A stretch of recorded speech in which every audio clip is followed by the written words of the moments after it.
اعوذ باللہ من الشیطان الرجیم بسم اللہ الرحمن الرحیم رب اشرح لی صدری ویسر لی امری واحلل عقدۃ من لسانی یفقہوا قولی رب زدنی علما۔ سورہ آل عمران کی آیت نمبر 4۔ من قبل، اس سے پہلے، ہدی للناس، ہدایت لوگوں کے لیے، وانزل الفرقان، اور اس نے نازل کیا فرقان،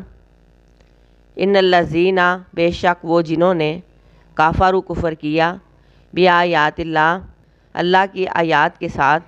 لہم ان کے لیے، عذاب عذاب ہے، شدید سخت، واللہ اور اللہ، عزیز بہت زبردست ہے، ذو انتقام بدلہ لینے والا ہے۔ قرآن پاک کے نازل کرنے سے پہلے تورات، زبور، انجیل اور دیگر صحیفوں کو لوگوں کی ہدایت کے لیے نازل فرمایا،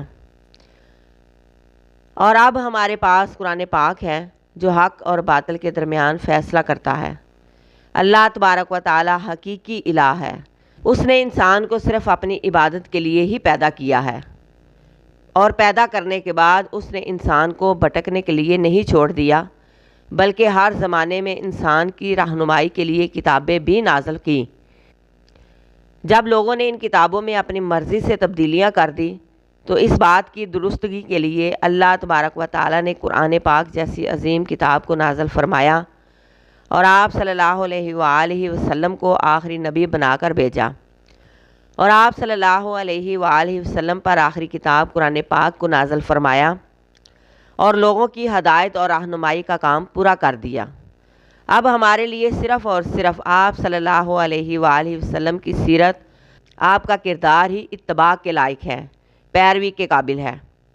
اور آپ صلی اللہ علیہ وآلہ وسلم پر نازل ہونے والی کتاب ہی لوگوں کے درمیان فیصلہ کن چیز ہے۔ جن لوگوں نے اس پیغمبر اور اس کتاب کا انکار کیا، ان کے لیے دنیا میں بھی اور آخرت میں بھی سخت سزا ہے، سخت عذاب ہے۔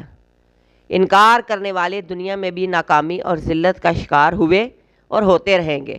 اور آخرت میں تو ناکامی کے علاوہ انکار کرنے والوں کو کچھ بھی نہ ملے گا، اور بے شک اللہ تو بڑا زبردست ہے اور انتقام لینے والا ہے۔ حق کو جھٹلانے پر، حق کے انکار کرنے پر اللہ بڑا زبردست اور انتقام لینے والا ہے۔ جس حق کو اس نے اتارا، اس حق کے انکار کرنے والوں سے بدلہ لینے پر